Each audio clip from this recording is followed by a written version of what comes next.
katika jina la Yesu Kristo. Sisi tulioko hapa na wale wanaotufuatilia kwa njia ya mtandao, good evening everyone. Habari ya jioni kwenu. Bwana Yesu asifiwe. Ninawakaribisha katika Ijumaa hii tulivu, Ijumaa nzuri, siku ambayo Bwana ameifanya na sisi kama watoto wake tunaifurahia na kuishangilia. Nikwambie tu, kwa muda huu ambao umechagua kujioni katika channel ya YouTube Mahanaim Church of Tanzania, muda wako haukapotea bure. Kuna kitu utainuka nacho kwa ajili ya mtembeo wako na baraka zako kukujilia katika siku hii. Hivyo nikuombe wakaribishe na wengine ambao wapo, kama ni nyumbani ama ofisini ama barabarani, share hiyo linki pamoja na watu wengine ili nao waweze kubarikiwa, wapate baraka wa Bwana. Hautakuwa kama jinsi ulivyo katika jina la Yesu. Ni siku nyingine nzuri Bwana ametupatia. Tunakwenda kujifunza somo nzuri linalohusu malango ama mlango, access. Malango ama mlango wako, mlango wa maisha yetu ama access ya maisha yetu. Na neno tutakalosimamia, tutafungua Isaya ile sura ya 60. Tutasoma Isaya sura ya 60, mstari ule wa kwanza. Unasema, ondoka uangaze, kwa kuwa nuru yako imekuja na utukufu wa Bwana umekuzukia. Nitarudia tena, ondoka uangaze, kwa kuwa nuru yako imekuja na utukufu wa Bwana umekuzukia. Tustop kidogo hapa. Tunapozungumza juu ya dhana nzima ya ondoka, neno linatuambia ondoka uangaze. Ina maana unyanyuke katika msimamo ulionao. Ondoka hutafsiriwa kama nguvu ya msimamo. Msimamo wako katika imani, msimamo wako katika uelewa juu ya mambo ya kimungu. Hapo uliposimamia, mtazamo ulionao, nguvu ya maamuzi, sasa ile ulionayo, ndio hapa neno linakuambia ondoka katika namna hiyo hiyo. Hakwambii ondoka bila kujua unaondoka vipi. Anakwambia ondoka katika asili ya msimamo huo, katika asili ya uelewa huo, katika fungamano la kiimani na usambamba wa ugunduzi na utambuzi katika mambo ya rohoni, katika ujasiri wa ndani kiimani, na katika nguvu ya mtazamo na maamuzi kiujumla. Neno ondoka, anzia hapa uende mbele. Neno ondoka, usiumbishwe katika elimu ulioipokea. Neno ondoka, tembelea mstari huo, tembelea barabara hiyo, tembelea uelewa huo. Angalia neno jingine, anasema uangaze. Unaangaza kitu gani? Ili uangaze ni pale ambapo umetengenezewa mazingira ya hicho cha kung'aa kiweze kuonekana. Surface. Lazima kuwe na eneo maalum katika maisha yako ambayo itakupa ground, platform, nafasi maalum ya hicho ulichokibeba kitembee kama uvuli, katika mfumo wa uvuli. Yani wewe ulivyo, matokeo ya jinsi ulivyo ya kutangulie kwa njia ya udhihirisho, ili kuconfirm, ili kuthibitisha, ili kuwekea muhuri dhana nzima ya mtu ambaye amekombolewa katika Bwana. Ina maana, yes, mshukuru Bwana, wewe automatic unabadilika toka kuwa mtu wa kawaida, unakuwa mtu ambaye ni special. Unakuwa mtu ambaye fungamano lako ni Mungu na wewe. Hakuna kitu cha katikati kinachowaunganisha nini, bali daraja pekee la wewe na Mungu ni jina la Yesu na uwepo wake ndani yako. na uwepo wa Yesu ni nguvu ya udhihirisho katika neno lake, ambalo husukumwa na usambamba wa Roho Mtakatifu kufanya kazi ndani yako. Kwa nini uwe na Roho Mtakatifu? Ni anakuja kama mwalimu kukufundisha na kukuelekeza yale yanayokupasa kufanya. Ndio maana ya uangaze. Ina maana utakachokiangaza ama unapojiandaa kuangaza, hicho unachotaka kukisambaza ni taarifa maalum, ni habari njema, ni jinsi ulivyo ndani ije nje, ili watu waone hivyo jinsi ulivyo. Watakachokiona kitambulishe mamlaka ya kiungu ndani yako, wewe ambaye ni muamini, kwa sababu uvuli wa existence yako, uvuli wa uwepo wako, uvuli wa mtembeo wako hauendani na jinsi ulivyo wewe, bali una udhihirisho wa mamlaka ya kiungu juu ya maisha yako. Ndio maana unaambiwa uangaze. Kwa hiyo nuru utakayoiangaza haiwi agenda yako, inakuwa ni agenda ya udhihirisho wa kimungu. Nani anatamani udhihirisho wa Mungu juu yake? Hata mimi natamani. Haleluya! Ninatamani kila itwapo leo maisha yangu na mwenendo wangu. Maana hapa nguvu ya kuondoka ni nguvu ya kuenenda, ni mwenendo. Anachokizungumza hapa Isaya, kinywa cha nabii Isaya kinatumika kutuelezea neno la Mungu linavyotuambia sisi kwamba ondoka ni nguvu ya kuenenda. Unakwenda wapi? Umebeba nini? Uangaze. Unaangaza kitu gani? Lazima usababa wako na Mungu uwe sawa sawa. Inakufanya tujione kwamba kumbe sisi ni mabalozi. Kuna habari lazima tuibebe, ili hiyo habari ndio ionekane kwa picha ya nje na kwa ukubwa unaostahili, ili kusababisha badiliko halisi. Hebu sema, Bwana Yesu, unibadilishe kwa nguvu ya uhuisho wa neno lako, kwa jina la Yesu. Anaendelea. Tumetoka neno uangaza, tumeshaona dhana nzima ya kuangaza. Kuna neno anaendelea, kwa kuwa nuru yako imekuja. Nuru yako imekuja. Anachozungumza hapa juu ya nuru yako, sisi kwa njia ya imani tumenunuliwa kwa damu ya bei. Tumepokea wokovu ndani yetu. Maisha yetu na kuenenda kwetu inatembea katika nguvu ya udhihirisho na mfanano na yule tunayemfanania, ambaye ni Mungu. Sisi ni wa Kristo, ni waamini, believers. Kuna kitu tunakiamini. Fungamano la imani yetu, muhuri wake ni Yesu Kristo, na jinsi alivyo Yesu, nuru yake Yesu ndio nuru yetu sisi. Neno lake Yesu ndio neno letu sisi. Chakula chake Yesu ndio chakula chetu sisi. Ndio maana anasema nuru yako. Nuru yako, mwanadamu ama muamini, kama muamini, nuru yako ni Yesu Kristo. Ukiwa na Yesu ndani yako, ile nuru yako ndio inayohitajika iangaze.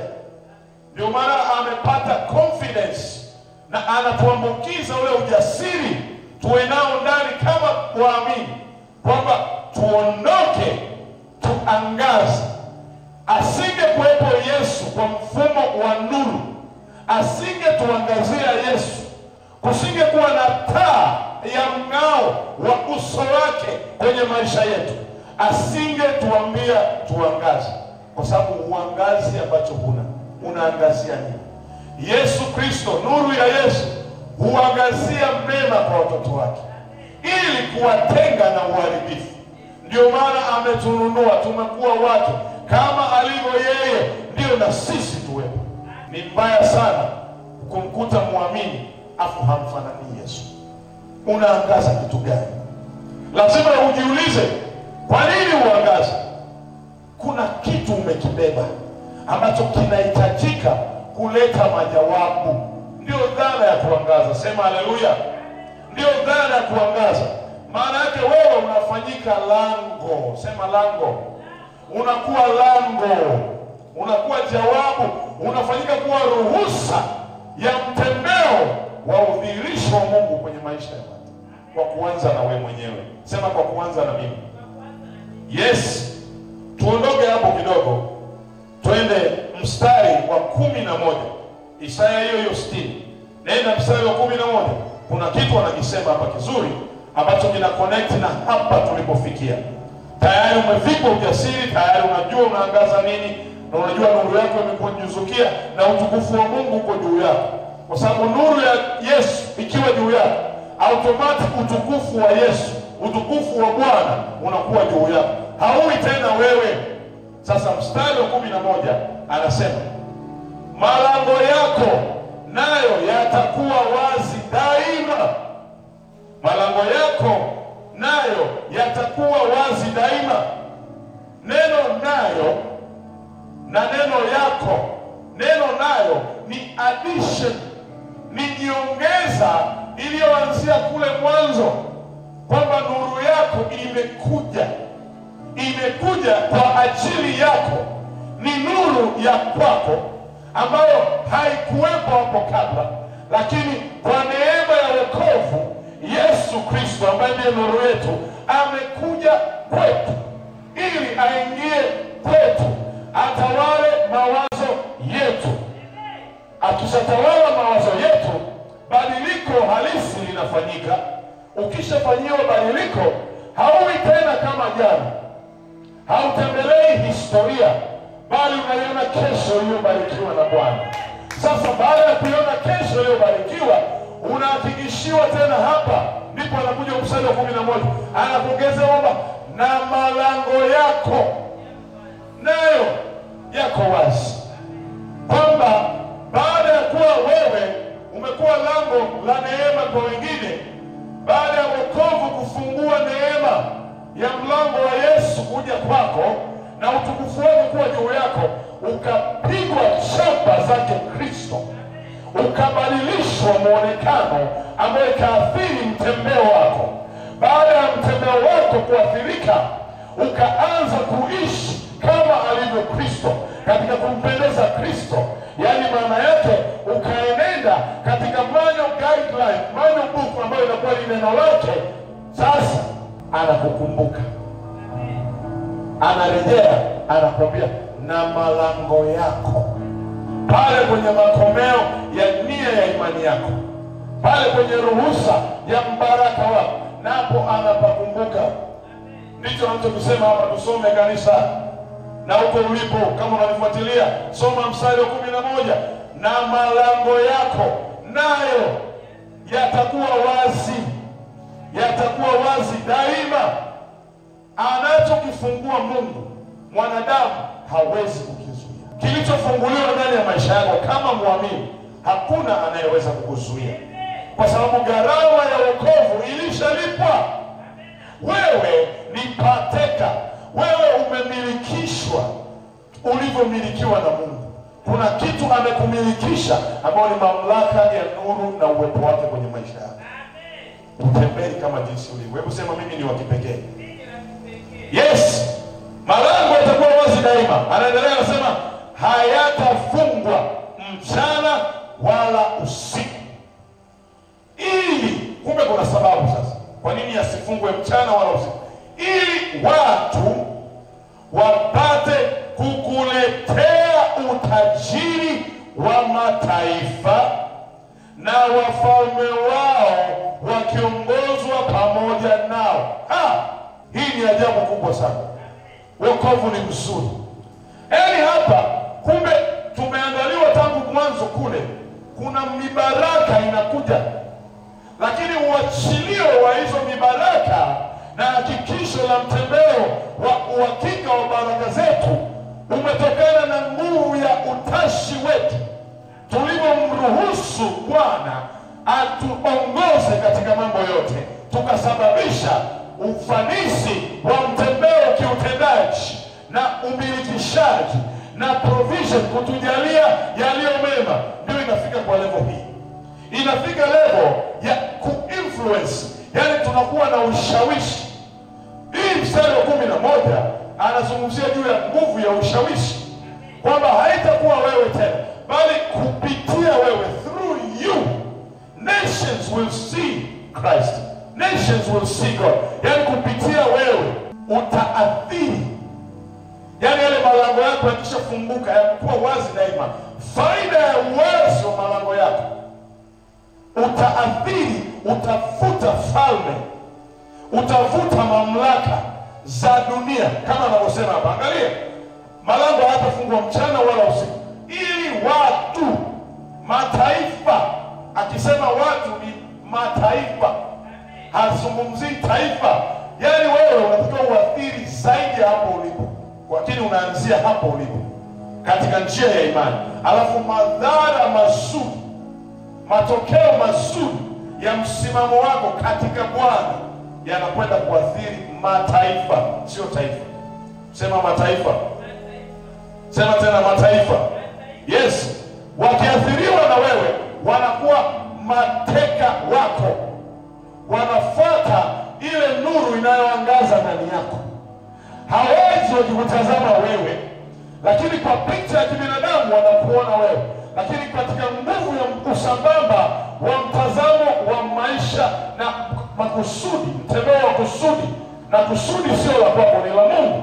Kwa hiyo lile kusudi ambalo linamilikiwa na Mungu linasababisha wale watu wanakuwa captives, mateka, wanatekwa na nguvu ya msukumo na usambamba wa mtembeo wa uwepo wa Mungu ndani yako. Unakuwa na influence. Sema mimi ninaathiri. Unakuwa na ushawishi. Sasa ule ushawishi wako, wale wanakuwa chini yako. Mibaraka inakujia. Ndio yeye anasema watu wapate kukuletea utajiri, wanakuletea majawabu.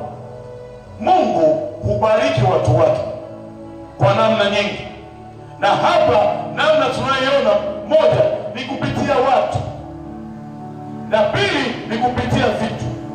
Dhana ya kupitia watu ni imewekwa kwamba utakuwa na ushawishi juu ya wao watu, kwa maana ya kielelezo. Ukiwa mfano bora kwenye maisha ya mtu mwingine, wewe unaigwa na huyo mtu. Mtu akikuiga kwenye jambo zuri ama baya, ina maana amekuwa slave kwako, amekuwa mtumwa wa lile jambo lako, wa kile unachokifanya, amekuwa mtumwa wa jinsi ulivyo. Anafuatisha dhana nzima ya wewe kuwa kiongozi na chanzo cha yeye kuona, kwa sababu nuru imekujilia. Hebu sema nuru imenijilia. Kumbe basi utajiri wa mataifa umewekwa mikononi mwetu, lakini kuna kitu kinangojewa kabla ya huo utajiri wa mataifa sisi kuweka mikononi mwetu, na tunakiona hapa. Ni kwanza umesimamia wapi? Pale uliposimamia ndio hapo mahali pako pa kuondokea. Huwezi kuondokea mahali ambapo hujasimamia. Kwa hiyo jicheck, lazima ujichunguze ni wapi umesimamia, maana hapo uliposimamia usambamba wake ndio mahali pa kuondokea. Ingekuwa ni mfano wa ndege, ningesema ndio airport hapo, ndio mahali pa kuondokea. Ingekuwa ni meli, ningesema pale bandarini kwenye bahari ndio mahali pako pa kuondokea. Ingekuwa ni gari ama basi la usafirishaji ya malori, ningesema pale kwenye kituo, pale stendi pale ndio mahali pa kuondokea. Huwezi kuondokea chumbani. Kuna mahali lazima usimamie, kwa sababu nguvu inayozungumzia hapo, dhana ya ondoka, ni dhana ya usambamba, ni dhana ya movement, acceleration, yani kusonga mbele. Kusonga, hausongi ukiwa umesimama. Ndio maana nakwambia ondoka, uangaze. Ukishaangaza mataifa, utajiri wa mataifa, watu wanakuletea utajiri wa mataifa. Haishi kwa mataifa, na wafalme wao vivyo hivyo, na wafalme wao wakiongozwa pamoja naye. Hivi unaelewa anachokizungumza?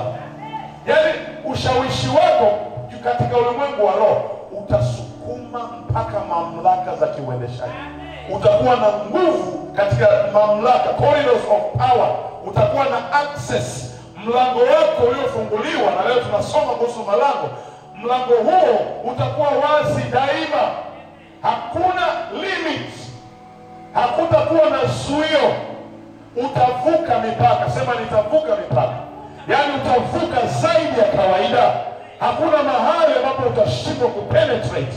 Utapenya hata mahali ambapo haparuhusiwi. Utakwenda mahali hata kinyume cha taratibu. Utatengenezewa nafasi ambazo hazijawahi kuwepo kwa ajili yako wewe mtu mmoja. Mataifa yataandaa mazingira ili wewe uinuliwe. Kwa sababu ukiinuka wewe, taa inayokuangazia ni nuru ya Bwana mwenyewe. Jina la Bwana libarikiwe. Kwa hiyo ile access, utakuwa na influence mpaka kwenye mamlaka. Hasemi kwamba utampindua ufalme, lakini utakuwa na ushawishi. Yaani uwepo wako kwenye mahali ulipowekwa utakuwa na nguvu ya ushawishi. Utaketishwa na wakuu, utashirikishwa mambo makubwa, lakini pia nguvu ya uelewa wako, ile hekima ya kimungu itakuwa kubwa kiasi kwamba itawavuta wakuu kutamani kukaa pamoja na wewe, kuvuna na kunyonya maarifa ya kimungu ndani yako. Yes, lazima ulipokee neno kama jinsi lilivyo, kwa sababu tunataka tuone mabadiliko. Tunataka tuone immediate gratification immediately.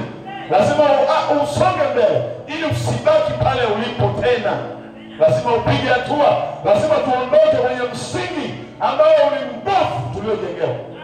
Lazima tujenge nyumba yetu kwenye msingi ulio imara ambao ni neno la Mungu na nguvu ya uelewa. Sema haleluya. Sasa hebu tuitambue, tufungue maana ya neno mlango.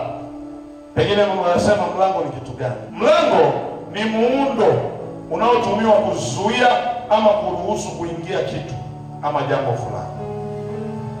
Ni muundo unaotumiwa kuzuia ama kuruhusu kuingia kitu ama jambo fulani. Kwa maana nyingine ni sehemu maalum ya kupitishia ama ya kupitia ili kuingia ama kutoka mahali. Yes, ndio dhana ya mlango. Unapozungumzia mlango, unapozungumza mlango, ni mlango kama ruksa, kwamba ndio chanzo cha ruksa maalum, ndio mwanzo wa utimilifu wa kitu fulani kufanyika ama kubomoka. Hata hivyo ulivyo, kuna chanzo, kuna siku uliozaliwa. Ile ndio ilikuwa mlango wa wewe kuwa leo hivyo ulivyo. Na tukitaka kutrace umeanzia wapi, lazima turudi nyuma, tujue ulipozaliwa na siku uliozaliwa na nani aliyekuzaa. Tukianzia kule, inatusaidia kureflect safari ya maisha yako tangu ulipoanzia kama chanzo. Ndio dhana ya mlango, kwa sababu imekuwa ruhusa pale ulipoanzia hivi ulivyo leo ni kwa sababu ya ile siku uliozaliwa. Jina la Bwana libarikiwe. Ndio dhana ya mlango ambayo tunazungumzia hapa. Tukiangalia dhana ya mlango kama ruksa ama chanzo, tunasema husimama kama barabara ama ruksa ya mahitaji ama uhitaji, ili kuachilia majawabu, ama kuruhusu majawabu ama kuzuia uharibifu. Husimama kama barabara ya ruksa ya kiuhitaji ama mahitaji kwa ajili ya kuzuia uharibifu ama kuachilia majawabu. Ndio dhana nzima ya mlango. Na hapo unaona vile vile katika nguvu ile ya mtembeo ya mlango, ndio tumeona kwenye nuru, kwenye kitabu kile cha Isaya, kwamba nuru imekujilia, na tumesema nuru hiyo ni Kristo Yesu. Sasa hatua inayofuata tunakwenda kulinganisha ama kumechisha. Kuna neno linatumika siku hizi, kumechisha, kufananisha ama kulinganisha dhana ya nuru ambayo imetujilia. Nuru imetujilia tuliona kwenye Isaya 60 sura 60 mstari wa kwanza. Na hiyo nuru ya aina ipi ya hizo nuru? Tayari tumeona mlango ni kitu gani. Sasa hebu tuangalie ile nuru iliyozungumzwa. Tumeshaona nuru ni Yesu Kristo. Tuna aina mbili za nuru. Kuna nuru ya Kristo Yesu, lakini kuna nuru ya watu kama mtu anayeishi, kwamba naye kuna neema fulani ya uachilio, ya mtembeo, kiushawishi, na inakuangazia wewe kuweza kuonekana. Platform unawekwa mahali kwa ajili ya kuachilia kilichopo ndani yako. Ina maana watu wanakuangalia wewe katika mtazamo mbili, wa kiroho na kimwili. Ndio inaleta dhana kwamba kuna nuru ya Kristo, yani nuru ya Yesu, lakini pia kuna nuru ya watu. Hebu tuiangalie hiyo nuru ya Kristo. Fungua Wakolosai 1 mstari ule wa 13. Tutaanzia pale. Tunachotaka tuone huyu Kristo ni nani kwetu. Ni nani kwetu? Ana uhalali upi kwetu kuwa jinsi alivyo mpaka amefanyika kuwa nuru kwetu? Paulo anawaandikia Wakolosai kuwaelezea, kuwafundisha na kueleza nafasi ya Kristo, renki yake kwenye maisha yetu kama waamini. Ana nafasi ipi? Ndio ambayo Mtume Paulo anaisema kwa Wakolosai ile sura ya 1 mstari tunaanzia wa 13. Anasema, naye alituokoa katika nguvu za giza. Unasikia? Kumbe tumetolewa kwenye giza, hapakuwa nuru. Ina maana mlango wa neema haukuwepo. Ndio maana tukawa mateka wa uharibifu, kwa sababu mlango ulikuwa umefungwa.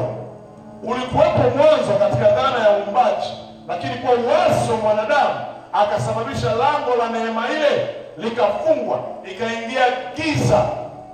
Adui akapata nafasi ya kuwatawala watu, ya kuwamiliki watu, ya kuachilia dhambi na maasi yakaongezeka, kukawa na uovu wa kila namna. Hapakuwa na namna ya kumkomboa mwanadamu kutoka kwenye hilo giza. Sasa nafasi ya Kristo na kazi ya msalaba aliyoifanya ndio hii Paulo anatuambia hapa kwenye mstari wa 13 kwamba alituokoa katika nguvu za giza. Tulikuwa mateka, tulikuwa tumefungwa, malango yetu yalikuwa yamefungwa. We were not free, hatukuwa huru. We were captives. Tulikuwa ni watumwa wa fikra, lakini pia watumwa wa uhalisia. Hatukujua hatima yetu. Ni mpaka ujio wa Kristo Yesu aka-enlight our minds, akatupa nuru kwenye fahamu zetu, tukaelewa kumbe kuna nafasi ya pili ya kuenjoy maisha ndani ya imani. Sema haleluya. Sasa ndipo anasema anaturejesha katika, anatupa history record ambayo Kristo ameshaifanya kama msingi kwamba tuondokee hapo, tusimamie, tujitambue ile nuru ya Kristo ni ipi. Anasema, ndipo anasema kutoka katika nguvu za giza akatuhamisha na kutuingiza katika ufalme wa mwana wa pendo lake. Ametuhamisha yeye kwa mamlaka yake yeye, kwa utashi wake yeye. Sisi kwa njia ya imani tumeingia, tukahamishwa huko. Kama umehamishwa sema nimehamishwa. Yes, tumeingia katika ufalme wa mwana wa pendo lake. Ya kale yamepita. Anaendelea, anasema ambaye katika yeye tuna ukombozi. Katika yeye tuna ukombozi. Ina maana nje ya yeye tumeangamizwa. Nje ya yeye lango la neema limefungwa. Nje ya yeye tuko kwenye magereza ya giza.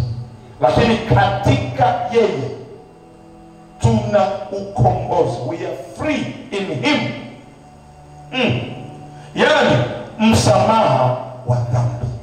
Hakuna hukumu ya dhambi juu yao walio katika Kristo Yesu. Hiyo ni Warumi 8 sura ya 1 mstari wa 1. Na hapa anajifungamanisha katika mtazamo huo huo kwamba dhambi haina nguvu tena kwetu, wala giza halipo tena, kwa sababu ndani yetu kuna nuru yake Yesu inatutawala. Sema haleluya. Amen. Anaendelea mstari wa 15. Naye ambaye katika yetu tuna ukombozi, yani msamaha wa dhambi, naye ni mfano wa Mungu asiyeonekana, mzaliwa wa kwanza wa viumbe vyote. Huyo ambaye kwetu ni nuru, huyo ambaye anatuangazia, huyo ambaye neno lake limetuweka huru, huyo ambaye kazi yake msalabani imetufanya tuwe hivi na tulivyo, huyo Yesu Kristo ni wa Mungu asiyeonekana, image of the invisible God. Ina maana ukiwa naye huyo unakuwa na Mungu usiyemuona, lakini huyo Mungu usiyemuona ndiye huyo mfano ambaye unaye ndani yako. Yani kwa kuwa na imani kwamba Yesu yuko na wewe, neno lake liko ndani yako, ndio umembeba Mungu asiyeonekana. Ina maana makao, yani mwili wako umekuwa makazi ya Mungu asiyeonekana, lakini aonekani kwa macho haya ya kimwili, lakini anadhihirishwa katika usambamba wa utimilifu wa neno lake kila linapotamkwa kwenye maisha yako. Ukitaka kumuona Mungu asiyeonekana, yafanye mambo yake aliyoyanena ili aweze kudhihirika. Anasema mzaliwa wa kwanza wa viumbe vyote. Ametutangulia, amekuwa mtangulizi. Ukiendelea sura nzima hiyo, anaelezea nafasi ya Yesu na kazi aliyoifanya. Lakini kwa sababu ya muda tuishie hapa. Tujue kwamba yeye ni mzaliwa wa kwanza wa viumbe vyote. Ametutangulia. Kwa hiyo sisi tunaangaziwa na yeye. Yuko juu yetu, yuko mbele yetu, yuko nyuma yetu, yuko sambamba na sisi. Hakuna mahali ambapo hayupo, kwa sababu neno lake lipo ndani yetu. Sema amen. Aina nyingine ya nuru, tukiacha ya Kristo, twende nuru ya watu. Tufungue Mathayo ile sura ya 5, tuone nuru ya watu. Tumeshaangalia nuru ya Kristo na nguvu yake na identity yake, origin yake. Sasa hebu tuangalie nuru ya watu. Mathayo ile 5 mstari wa 14 na 16. Ni Yesu huyo anawaambia wanafunzi wake, kama ambavyo leo neno lake Yesu anatueleza mimi na wewe ambaye unanisikiliza, kwamba sisi nao kuna nuru, kuna kitu tunatakiwa tuwe nacho. Soma mstari wa 14. Anasema ninyi ni nuru ya ulimwengu. Hapa ni nguvu ya umilikishaji. Anatumilikisha mamlaka ya kuenenda hapa duniani. Anazungumzia kuhusu influence, ushawishi, kwamba sisi ndio wakuwa mstari wa mbele. Kanisa, mnanielewa? Ndicho anachomaanisha hapa, kwamba ninyi ni nuru ya ulimwengu. Yaani ulimwengu huu unawasubiri ninyi mfanye sahihi. Kama nilivyowaambia, mkifanya sahihi, watu watawaangalia ninyi ili wanione mimi ndani yenu. Watu watawaangalia ninyi, watu watawaona ninyi ili wanione mimi ndani yenu. Kwa hiyo ninyi mnakuwa mmetangulizwa mbele. Matendo yenu na jinsi mnavyoenenda, ni mabalozi wa ufalme wa Mungu ambao hauonekani kwa macho haya, hauelezeki kwa akili za kibinadamu, wala hausikiki kwa masikio ya kawaida, lakini katika nguvu ya ufahamu na uwisho wa mtembeo katika ulimwengu wa roho, nafasi yako wewe na matendo na matunda ya maisha yako, jinsi unavyoenenda, hayo yanafanyika kuwa ushawishi. Watu wayaone matendo hayo, wanafuata. Sema haleluya. Ndicho anachomaanisha hapa. Angalia, ninyi ni nuru ya ulimwengu. Anasema mji hauwezi kusitirika ukiwa juu ya mlima, wala watu hawawashi taa na kuiweka chini ya pishi, bali juu ya kiango, nayo yawaangazia wote waliomo nyumbani. Ina maana wokovu na imani ni kitu binafsi, ni mtu na Mungu. Lakini matunda ya wokovu ulionao, matunda ya imani ulioisimamia, lazima athari zake ziende nje ya wewe. Lazima watu waathiriwe na matunda ya kazi ya Mungu aliyofanya ndani yako. Matunda ya wokovu na jinsi unavyojibirisha katika imani, matokeo ya mwenendo wako kiroho, hayo sasa ndio yanaathiri. Ndio tunasema mtu hawezi kuwasha taa akaiweka chini ya pishi. Hakuna wokovu wa siri. Wokovu ni binafsi, lakini matokeo au mazao ya ule wokovu, yaani unachokifanya sirini, matokeo yake lazima yaathiri rohoni. Yes, unaomba katika siri. Yes, unaimba katika siri, yaani kwa roho. Siri ni rohoni, ambapo mtu mwingine hawezi kupambanua wala hawezi kujua unawaza nini katika nafsi yako. Lakini matokeo ya yale mawazo unayoyawaza, matokeo ya ule mtembeo na kujibidiisha katika siri, lazima yaonekane huko nje ili watu wayafuate. Kwa hiyo wewe unaweza kuwa mstari wa mbele. Ndio wanasema uweka juu ya kiango ili watu waangaziwe, wafuatishe. Je, uko tayari kuangaza? Kama ni wewe sema ni mimi. Sema niko tayari. Yes, na hivyo katika jina la Yesu. Usiweke taa yako chini ya pishi. Weka juu ya kiango. Msimamo wako katika Bwana lazima uonekane juu hadharani. Watu wajifunze, waone. Kwa hiyo hapa tumekiona kwamba kuna nuru ya watu ambao ni nguvu ya mamlaka ya uachilio na jinsi ya kuenenda imeachiliwa kwa mwanadamu katika ushawishi kwamba kupitia alichonacho, alichokibeba kilete matokeo chanya kwenye maisha ya wengi na kiwavute wengi kwa Kristo. Sema niko tayari. Yes. Tuondoke hapo sasa. Turudi kwenye dhana ya mlango. Tuendelee kule ambako tulikuwa. Nini maana ya mlango kiroho? Maana tumeshafungua mlango kwa maana tafasiri ya kawaida. Lakini katika mtazamo wa kiroho, neno mlango ni eneo maalum katika ulimwengu wa roho linalotumiwa na Mungu kupitisha vitu kama baraka. Baraka zinatujia kama waamini katika ulimwengu wa mwili. Umeona? Yes. Mlango kwa mtazamo wa kiroho ni eneo maalum katika ulimwengu wa roho linalotumiwa na Mungu kupitishia vitu. Ndio dhamana, ndio barabara. Ili ujibiwe, lazima mlango wako wa rohoni, lazima kuwe na ticket ama nafasi ya kiroho katika kumlingana Mungu, imani juu ya ufahamu wa Mungu na tumaini kwamba huyu ndiye ninayemtegemea. Namtegemea Mungu peke yake. Ninamtumainia Mungu peke yake. Sina Mungu mwingine, lakini pia siwezi mimi bila yeye. Hivi nilivyo ni matokeo ya kazi aliyonifanya. Sijajitengeneza kwa bidii yangu. Nimefanywa upya kwa nguvu ya Mungu. Ninatembea kila siku kwa sababu ya Mungu. Kwa hiyo ule uelewa, ile dhana nzima inakuwa mlango, inasababisha kuwa wazi kama tulivyosoma pale. Bwana Yesu asifiwe. Yes.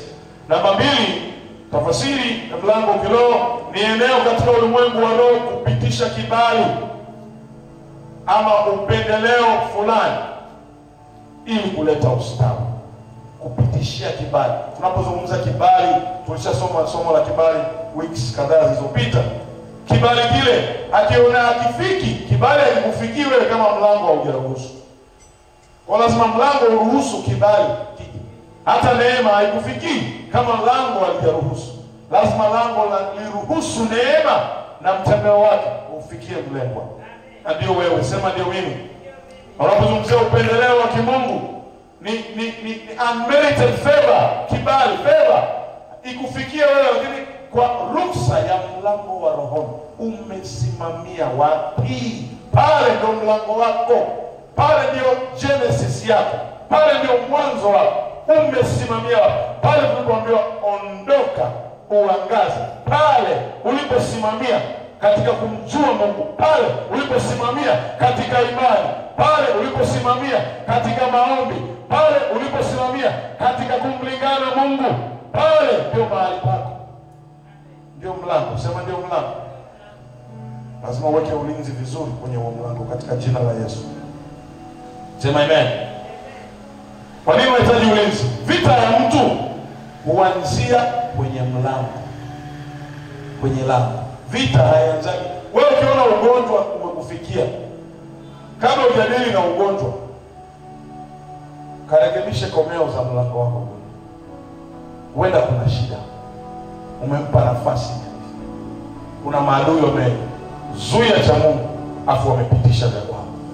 Kwa hiyo wewe unakuwa mateka, unajikuta umeathiriwa na uachilio wa uovu ambao mlango umeruhusu uovu huo kufikia pasipo kujua ama kwa kujua. Kwa sababu kuna mambo mengi yanafanyika katika ulimwengu wa roho ambayo kwa akili hizi hatuyajui. Lakini salama yetu ni pale tunaposhika neno la Mungu na kujibidiisha kukaa humo. Ukijibidiisha kukaa humo, kunatokea usalama na unaweza kuepushwa ama kuepukana na vishawishi vya uharibifu. Lakini pia unaepushwa, unawekewa usalama. Kuna kuta za ulinzi zinawekwa juu yako wewe Yerusalemu. Unawekewa ulinzi, na Bwana ametuhakikishia kwamba nimeweka kuta za ulinzi kukuzunguka wewe Yerusalemu, ili uwe salama, sababu analinda kilicho chake na huliangalia neno lake apate kulitimiliza. Salama yako ni unapokuwa ndani ya neno lake. Sema haleluya. Kwenye ulimwengu wa roho, eneo hili ambalo linatumiwa na Mungu kupitisha baraka, ulinzi, mafanikio, ni kwa sababu makusudi yake kwetu yatimie. Ana target, purpose, makusudi yake yatimie kwetu. Ndio maana analinda lango letu. Ndio maana anatamani na wewe umruhusu yeye awe na access ya hilo lango. Asiwe ibilisi kuwa na access ya hilo lango, bali awe yeye Mungu apate access na hilo lango, ili makusudi yake yatimie ndani yako. Nani anatamani makusudi ya Mungu yatimie kwenye maisha yake? Hata mimi ni mmoja wapo. Na kama niwe sema ni mimi. Kusudi ndani ya mtu humsababisha ama humuinulia upinzani. Kusudi, ukubwa wa kusudi ama hatima. Maana kusudi maana tafsiriwa kama hatima. Sababu likija kutimia hilo, unakuwa ni mwanzo wako mwingine. Inakuja kukupa identity. Your identity, that is your destiny.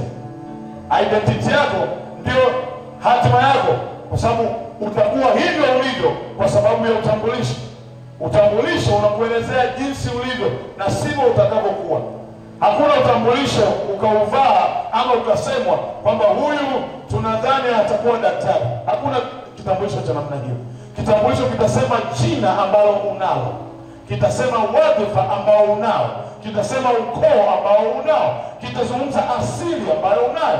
Na kile kitambulisho tayari ni matokeo yaliyo wazi juu ya huyo ambaye ananenwa, ambaye ni wewe na mimi. Sema haleluya.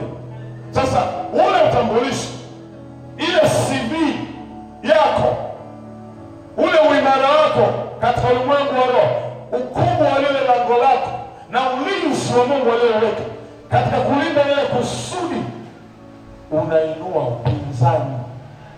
Mpinzani huinuka ili kuzuia matokeo chanya ya jinsi ulivyo yasifike ama yasitimie.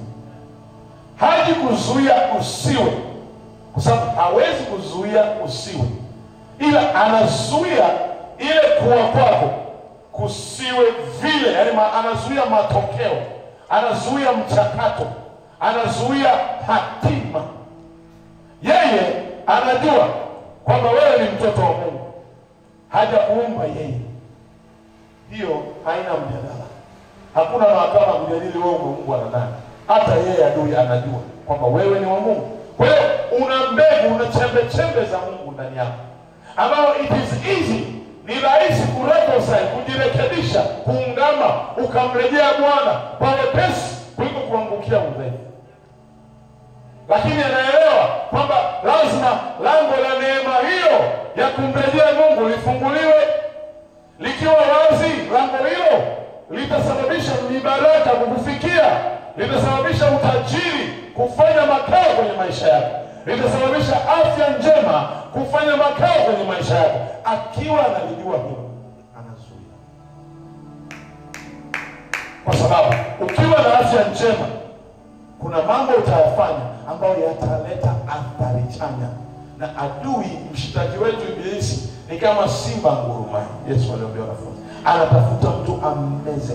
Yeye ni mharibifu, ni mwivi hadi ila ibe, achinje, aharibu, auwe. lakini Yesu anakuja tuwe na uzima tele. Kwa hiyo yule anakuja kuua uzima tele. Usiwe na uzima tele. Adui anakuja kuzuia ule mlango tuliosoma Isaya 60 mstari 11 kwamba atakufungukia daima. Yeye huja kuzuia malango yasifunguke daima kwa kuingiza sumu ya uharibifu, ili usiwe vile ulivyo unavyotakiwa kuwa. Sema nakataa, napingana naye. Lazima upingane naye kwa njia ya imani katika jina la Yesu Kristo. Orodha ya maadui wa kusudi ni kama ifuatavyo. Ya kwanza ni upofu wa rohoni.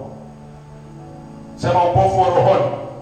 Yes, yani kutokuona kama Mungu akuonavyo.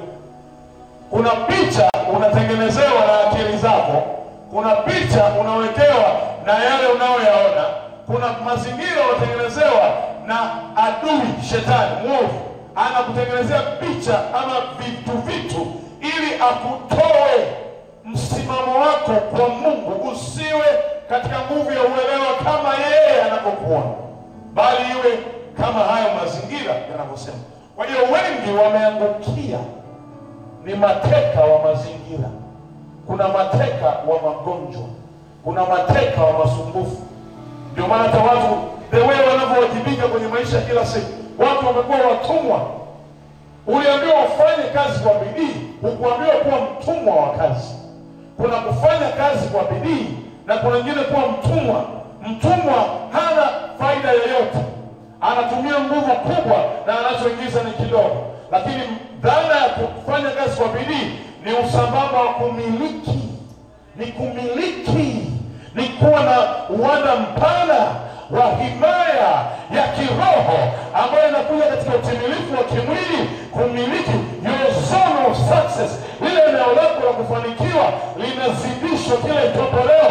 The more unapopata uelewa, ufahamu wako unapopata uelewa juu ya mambo ya kimungu, unapoendelea kujibidisha, uwanda wako wa kufanikiwa unazidi kuongezeka.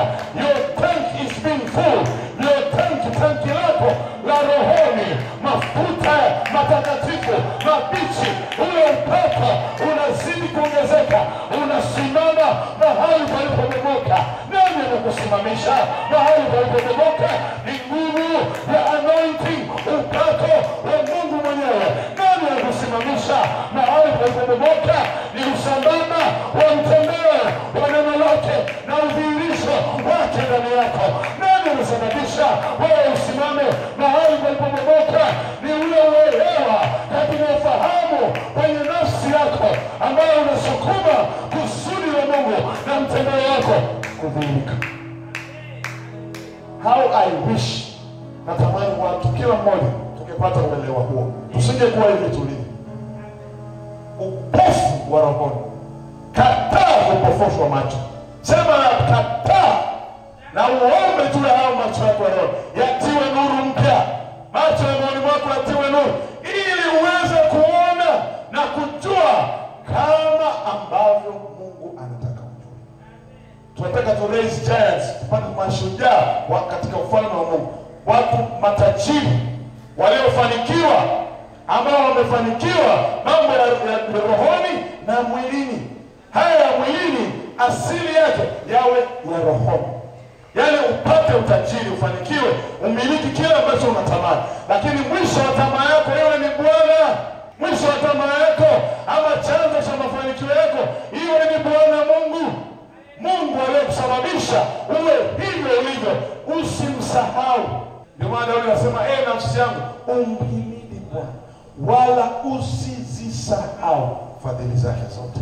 Unikumbushe kuhesabu siku zangu ili nijipatie moyo wa hekima, nijue jinsi ya kuenenda. Sema haleluya. Upofu umekwisha katika jina la Yesu. Hakuna upofu tena kwenye maisha yako katika jina la Yesu. Hakuna tena upofu kwenye ufahamu wako katika jina la Yesu. Hakuna tena upofu kwenye kazi yako katika jina la Yesu. Hakuna tena upofu kwenye maono yako katika jina la Yesu. Ninavunja kila madhabahu zilizosimama kukupa upofu kwenye ulimwengu wa roho katika jina la Yesu. Kwa nguvu ya neno lake ninavunja na simama kinyume. Ninavunja, I break its power. Navunja makomeo yake, navunja malango yake.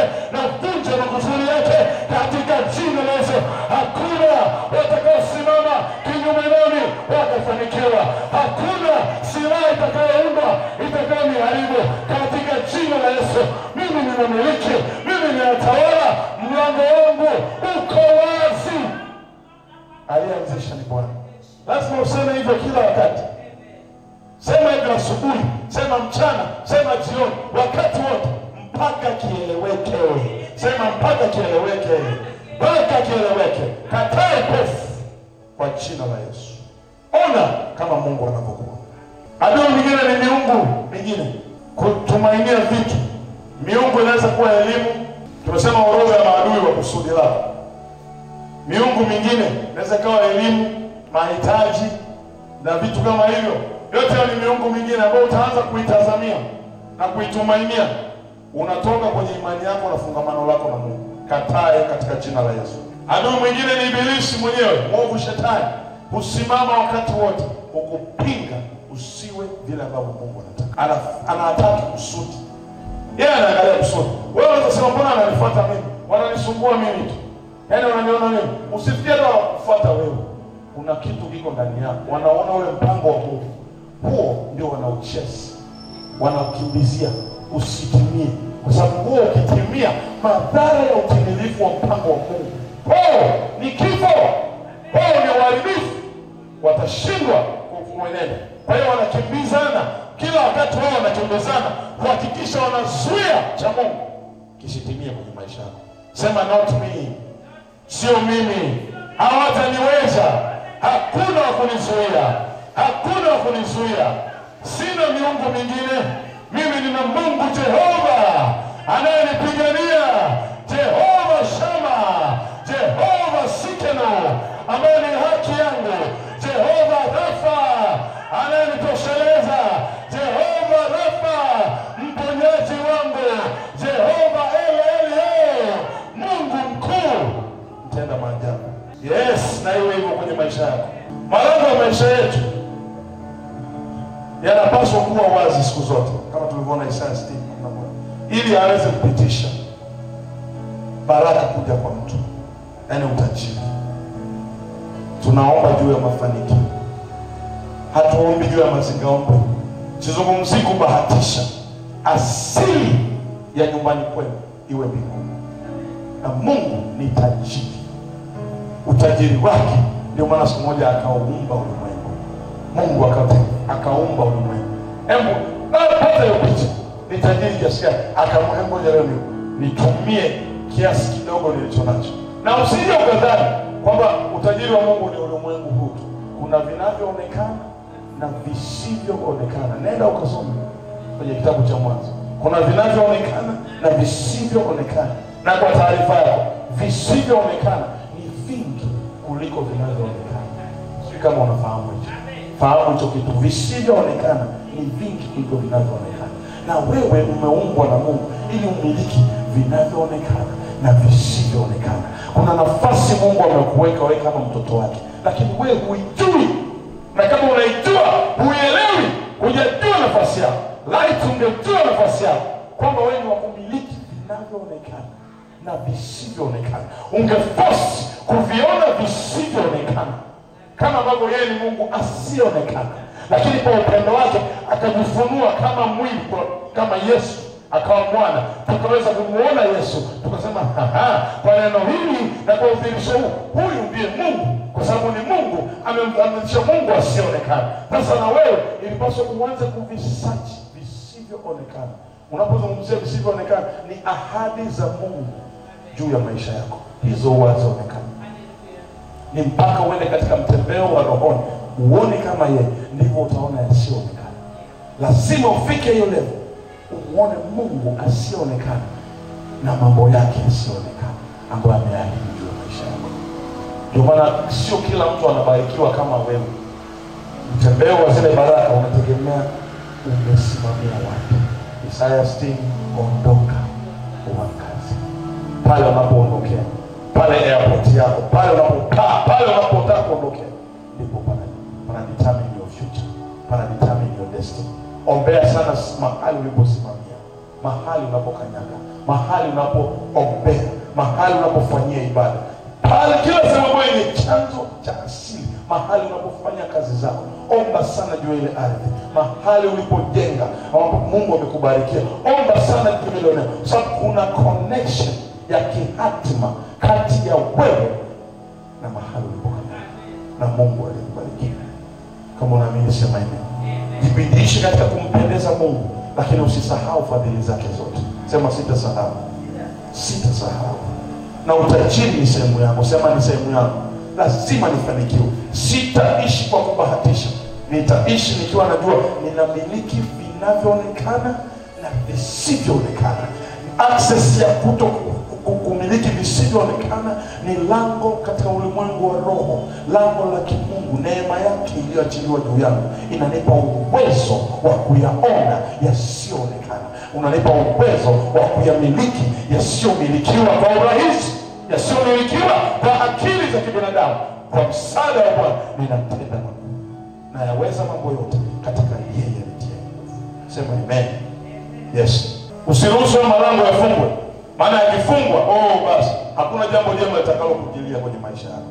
Hivyo ni lazima uweke umadhubuti katika kuhakikisha maadui wa mafanikio yako ambao usimama malangoni pako, hakikisha maadui hawafanikiwi kwa namna yoyote. Hawafanikiwi kwa namna yoyote. Hawafanikiwi kwa namna yoyote. Sema kama mimi. Hawafanikiwi kwa namna yoyote. Hawafanikiwi kwa namna yoyote. Hawafanikiwi kwa namna yoyote. Hawafanikiwi kwa namna yoyote. Hata wakija kwa njia moja, Bwana atawatawanya kwa njia 7. Wakija kwa njia moja, Bwana atawatawanya kwa njia 7. Maadui zangu hawana nafasi. Bwana anawatawanya. Mmesambaratishwa, hamna mamlaka juu ya hatima yangu. Hamwezi kuzuia cha Mungu kilicho ndani yangu. Hamwezi kuzuia mpango wa Bwana juu ya maisha yangu. Wala hamwezi kukamata asili ya kusudi langu. Hamwezi kukamata asili ya ninapotoka. Hamwezi kunibadilisha identity yangu. Ninaikomboa utambulisho wangu. Mimi ni wa Yesu. Mimi sio majini. Mimi sio ukoo wenu. Wala sio mapepo. Wala sio mizimu. Ninajitambulisha. Ninajiambatanisha. I introduce myself to Jesus. Let me tell you. Ngoja niwaambie, mimi ni wa Yesu. Agano langu ni ile kazi ya msalaba. Ile damu iliyochuruzika. Ile damu iliyomwagika pale msalabani. Ile damu iliyomwagika na kile kifo cha Yesu Kristo na kufufuka kwake siku ya 3. Ile kazi ya msalaba. Mimi ndio haya matokeo. Mimi ndio matokeo ya ufufuo na uzima. Na saa inakuja, naye ndio sasa na ipo, ambao waabudu halisi, watu walio katika imani, waliopandwa katika msingi wa neno la Mungu, watamwabudu Bwana katika roho na kweli. Kweli ni neno lake. Watakuwa katika msingi wa mafundisho ya neno la Mungu. Watasimamia kweli yake. Hawataondoka, hawataibishwa, hawataondoa hawa Injili. Maana ni uwezo wa Mungu uletao wokovu kwa kila yeyoamini. Angalia Wakorintho wa kwanza, utasoma nyumbani, sura ya 16 mstari wa 9. Wakorintho wa kwanza sura ya 16 mstari wa 9. Jinsi ya kuweka madhubuti. Paulo anasema, kwa maana nimefunguliwa mlango mkubwa wa kufaa sana, na wako wengi wanipingao. Unasikia? Kwa hiyo unapoona lango la mafanikio yako liko wazi, usirelax. Don't relax. Tengeneza mazingira ya ulinzi. Kuna watu pale wamewekwa. Kuna wapinzani wao wanainuliwa kutamani kuzuia cha Mungu kisio. Kwa hiyo usifurahie tu hiyo neema iliyoachiliwa. Weka mikakati vizuri ya kulinda ulichopatiwa na Mungu. Linda mbaraka wako. Weka mazingira ya kulinda chanzo cha afya yako, chanzo cha mafanikio yako. Biashara yako inaenda vizuri, kazini unaenda vizuri, umepandishwa cheo mwaka huu. Weka ulinzi. Jibidishe kwa Mungu ili kulinda familia yako iko salama. Hakuna habari za vifo, hakuna habari za magonjwa. Hiyo ni neema, ni mtembeleo wa msimu huo, wa wakati huo ambao lango lake liko wazi milele. Tumesoma kwenye Isaya. Sasa weka madhubuti wa ulinzi kila siku, kusimamia kulinda agano la Bwana litimie na lilindwe kwenye maisha yako katika jina la Yesu. Say amen. Ndivyo inavyotakiwa kuwa wakati wote. Sasa tunamalizia na jinsi ya kushughulika na wanaokuzuia. Cha msingi cha kufanya, namna ya kushughulika na wanaokuzuia. Omba kwa bidii mpaka uone matokeo. Usiombe ukija ibadani, omba kwa bidii mpaka uone matokeo. Omba kwa bidii. Maana yake nini? Omba kwa roho, lakini pia omba kwa akili. Omba kwa roho, lakini pia omba kwa akili. Omba kwa akili ni ukiwa unaangalia, unakuwa shuhuda wa mabadiliko yanayotokea kwa msukumo unachokitamka. Kama Mungu alivyoomba, alivyosema na iwe nuru, ikawa. Alikuwa anaona, anatamka, inakuwa. Na wewe lazima utamke. Unachokitamka ni katika roho. Katika mfumo wa uumbaji ni katika roho. Utimilivu wake ni akili. Ndio maana nakwambia omba katika roho, lakini pia uombe kwa akili. Ukiwa na uelewa, unathibitisha ulichokitamka kinakuwa katika jina la Yesu. Nani amenielewa? Sema amen. Iwe hivyo kwenye maisha yako kwa jina la Yesu. Sema amen. Wewe usome nyumbani Yakobo ile 5. Yakobo 5 mstari wa 16 mpaka 18. Utaona anachoongea. Yakobo 5:16 mpaka 18. Anasema ungamaneni dhambi zenu ninyi kwa ninyi na kuombeana mpate kuponywa. Kuomba kwake mwenye haki kwafaa sana akiomba kwa bidii. Yakobo 5 mstari wa 16. Kwafaa sana akiomba kwa bidii. Usiache kuomba. Omba bila kukoma. Omba tena na tena. Tena uendelee usome ile mpaka mstari wa 20. Utaona anaweka nguvu ya maombi na ananifaa. Kwa Elia, nabii Elia ambaye alikuwa mwanadamu mwenye tabia moja na sisi. Akaomba kwa bidii mvua isinyeshe, na mvua haikunyesha juu ya nchi muda wa miaka 3 na miezi 6. Ilikuwa ni nguvu ya tamko lake. Aliomba kwa roho na aliomba kwa akili. Ndio Elia alichofanya. Alitamka. Alichokitamka kilitoka katika nguvu ya ulimwengu wa roho, kikaathiri mazingira kwa nje. Circumstance. Sema amen. Na iwe hivyo kwako. Omba kwa roho na ombe kwa akili katika jina la Yesu. Namba 2, jinsi ya kushughulika na wanaokuzuia, utakatifu. Sema utakatifu. Nenda hapo Yakobo 4 mstari wa 7 na 8. Yakobo 4 mstari wa 7 na 8, na kwa haraka. Basi mtiini Mungu, mpingeni shetani naye atakimbia. Unampinga vipi? Kuishi, fuatisha vile Mungu anataka uwe. Fuatisha neno lake. Usikae nje ya mstari, kaa ndani ya neno, hapo kwenye neno la Mungu. Ndio salama yako, na uliishi kwa vitendo. Usiache, jibidiishe kila itwapo leo, maana iko faida. Mstari wa 8 anasema mkaribieni Mungu naye atawakaribia ninyi. Itakaseni mikono yenu, yaani msipatikane kwenye mabaya. Ndio maana kuitakasa mikono, jitenge na uovu. Usishiriki vitu vibaya, maana mikono ndio inayofanya. Akili inatuma, mikono inafanya. Nasema mikono yenu isipatikane kwenye mambo mabaya. Usikutwe unaiba, usikutwe unafanya uovu, usikutwe unaroga, usikutwe unamharibia mwingine mambo yake. Hizo ni kazi za mikono. Sema nakataa. Yes, itakaseni mikono yenu enyi wenye dhambi, na kuisafisha mioyo yenu. Yaani moyo wako wewe unamwangalia Mungu wakati watu unawaza ya Mungu, mambo yaliyo juu. Waza yaliyo juu katika jina la Yesu. Enyi wenye nia mbili, usiwe na nia mbili katika jina la Yesu. Ndio maana ya kwenye dhana ya utakatifu. Sema amen. Namba 3, jiandae vizuri kifikra na ufahamu wako juu ya uelewa wa neno la Mungu. Hiyo na kila nikisimama hapa nasema, jiandae vizuri kifikra na ufahamu juu ya uelewa wa neno la Mungu ndani yako, ili umshinde shetani wakati wa majaribu. Jaribu huja upesi, huja kwa haraka kabla ya mpenyo, huja kuzuia mpenyo na kuzuia mafanikio yako. Ndio maana ukienda nyumbani usome Mathayo 4 sura 4 mstari wa 2 mpaka wa 4, usome. Unayenisikiliza pia usome, kupata muda ili uone kabla ya kulikabili jambo katika maandalizi. Unapojiandaa utakuwa kwenye nafasi nzuri ya kupambana na kukabili kinachotaka kuja. Maandalizi, preparation. Lazima ufanye maandalizi. Lingine la 4, mtumaini Bwana pekee. Mtumaini Bwana pekee. Yaani shauku yako kwake isiwe na kipimo. Mtumaini Bwana kipekee. Shauku yako kwake isiwe na kipimo. Kusiwe na ukomo wa wewe kumtumaini Bwana. Shauku na njaa yako kila siku iongezeke. Usijiwekee limit. Mtumaini Bwana, ile ladha ya uwepo wa Mungu isikuchoshe. Kila siku jimiminize kwenye vilindi. Ingia uweponi kama ndio unaanza moja bila kuhesabu jana ilikuwa namna gani. Sema amen. Ukienda nyumbani usome Mithali sura ya 3 mstari wa 5 na wa 6, utaona anaosema mtumaini Bwana kwa moyo wako wote, usitegemee akili zako mwenyewe, katika njia zako zote mkiri yeye, naye atanyosha mapito yako. Ukishamtumaini yeye ananyosha mapito yako. Na shida yako ni mapito yako yanyoshwe.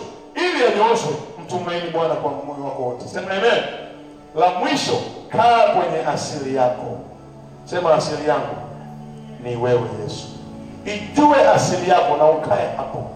Petro wa kwanza sura ya 2 mstari wa 9 na wa 10 inatuonyesha asili yetu sisi ni wapi. Mstari wa 9 na wa 10 Petro anatuambia, bali ninyi ni mzao mteule.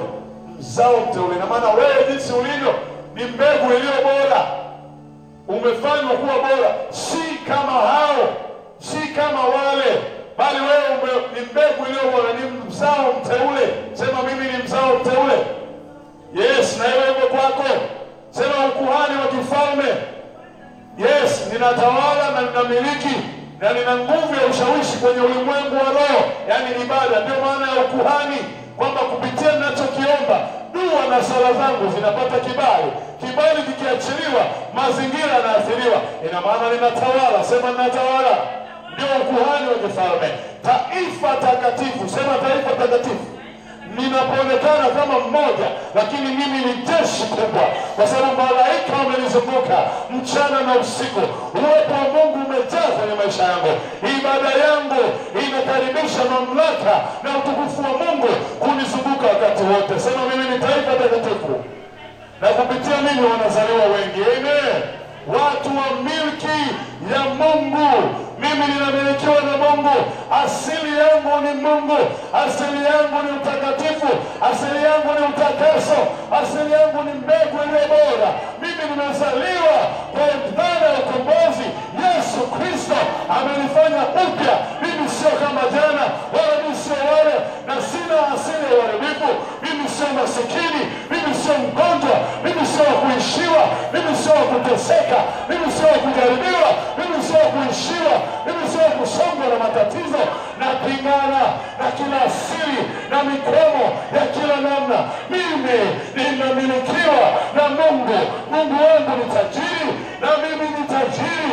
Nitamiliki, nitaishi kwa amani, na usalama.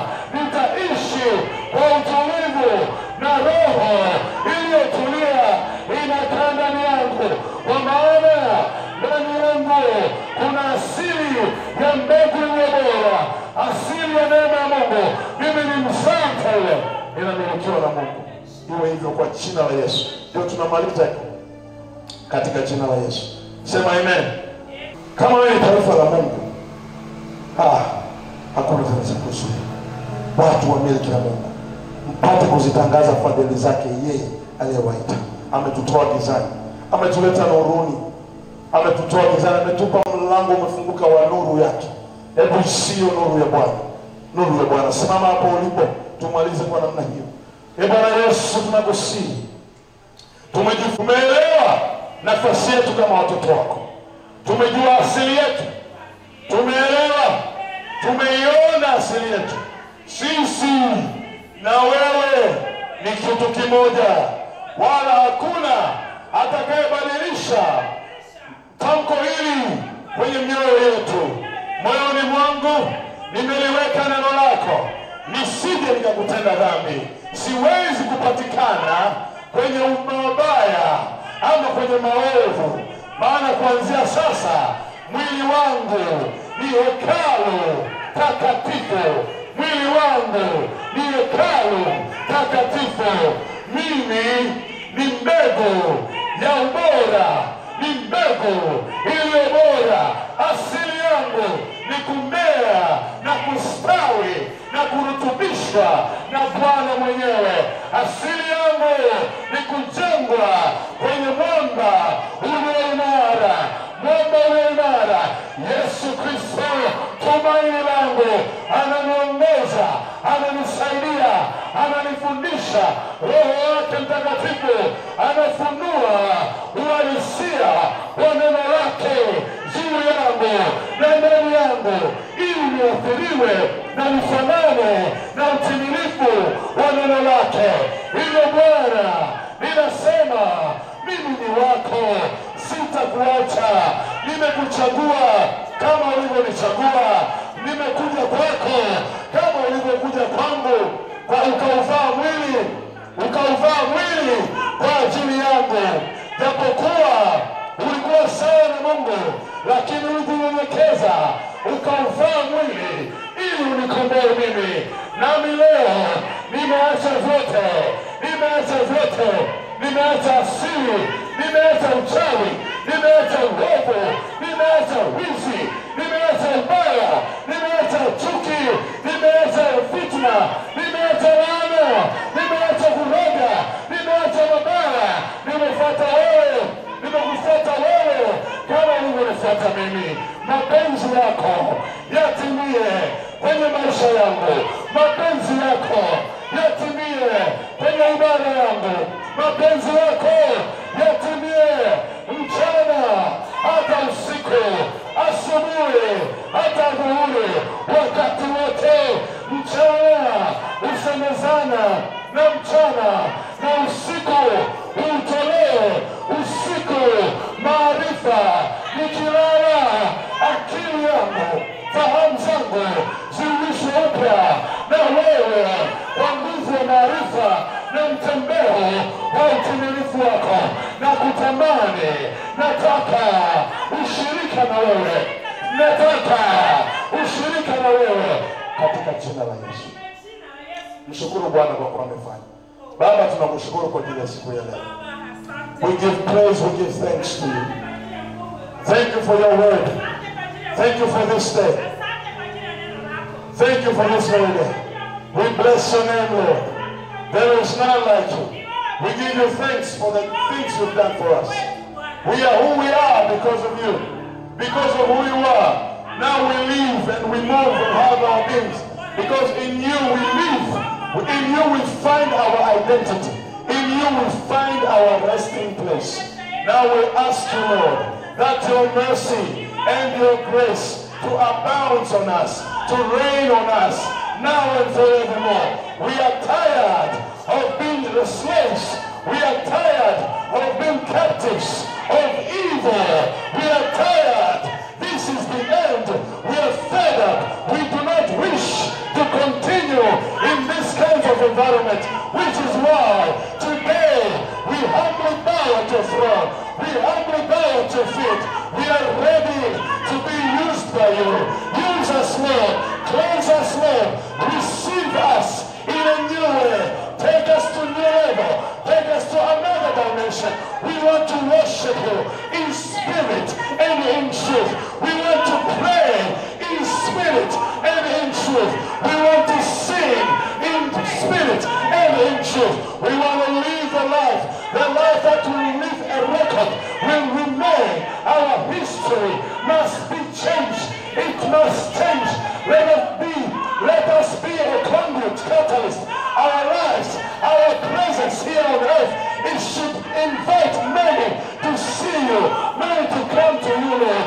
We want to see you in our lives. We want to see you in our church. Change us now, Lord. Receive us as we are. We are ready to be used by you. Help us, Lord. Help us, Lord. And invite us. Tukaribishe Bwana kwa upendo. We reverence your name. Asante Bwana kwa kuwa umetenda. Tunakushukuru kwa wema wako. Tunapoondoka mahali hapa, tunaomba tabia sadaka tunazozitoa, Bwana, zikawe sadaka ni harufu nzuri ya manukato mbele zako. Zikajenge ufalme wako. Tulinde njiani, tufike majumbani kwetu kwa salama. Kila tunapokanyaga pakabarikiwe kwa utukufu wako. Wabariki waliotufuatilia kwa njia ya mtandao. Maisha yao yakubarikiwe. Waongeze, wazidishe. Wape nuru yako yangaze wakati wote. Wasitembee kama walivyokuwa jana. Wapate mtembeo mpya. Hakikisho na kwamba uamuzi waliochukua ni sahihi.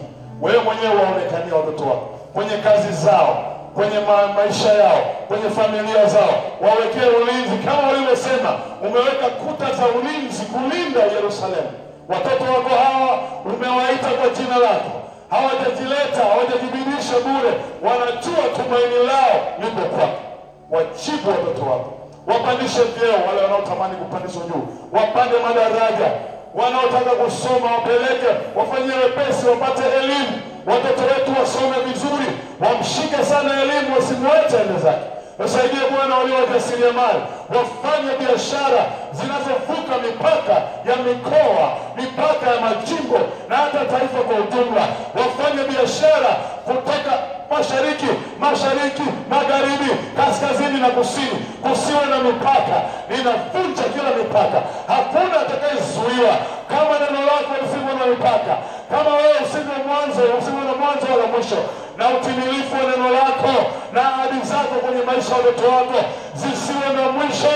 Kila wakati, kila siku na kila saa, uaminifu wako ukawe kwa wingi.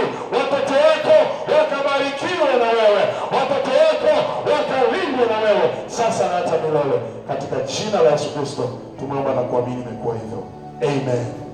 Share link na watu wengine nao pia wasikie neno la Mungu ili liinue maisha yao. You are blessed, you are winning, you are a winner, you will change the world. Katika jina la Yesu. See you on Sunday. Bye bye.